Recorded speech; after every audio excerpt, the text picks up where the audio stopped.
ప్రతి ఒక్కటి ఉపయోగపడుతుంది. నేను ఎన్నో సంవత్సరాల కంటే ముందు పచ్చదనం పరిశుభ్రం అనే కార్యక్రమం పెట్టాను. ఆ కార్యక్రమాన్ని నేను ఆ రోజు అమలు చేశాను. ఈ రోజు మీరు చూస్తే నేను పెట్టినటువంటి కార్యక్రమం ఎక్కడికక్కడ సర్క్యులర్ ఎకానమీ. మీ ఇంట్లో మీరు తయారు చేసి వాడిన తర్వాత అనేక వేస్ట్లు వస్తున్నాయి, చెత్త.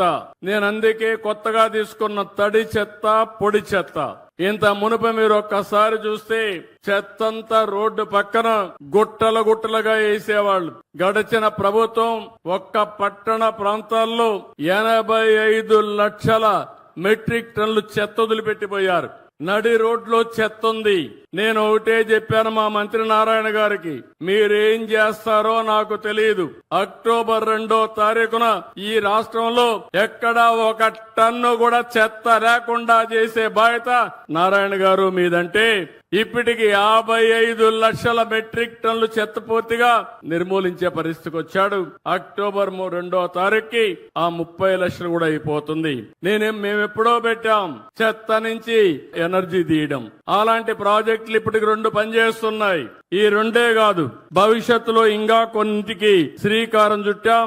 ఆ శ్రీకారం చుట్టినట్టు చూస్తే తొందరలోనే రాజమండ్రి, విజయవాడ, నెల్లూరు, అదే మరిగా ఇక్కడ ఈ ప్రాంతంలో చూస్తే కడప, ఇక్కడ అన్ని కూడా వస్తాయి. ఇవన్నీ వస్తే దానివల్ల మొత్తం 90% పట్టణ ప్రాంతాల్లో ఉండే చెత్త ఎనర్జీగా తయారవుతుంది.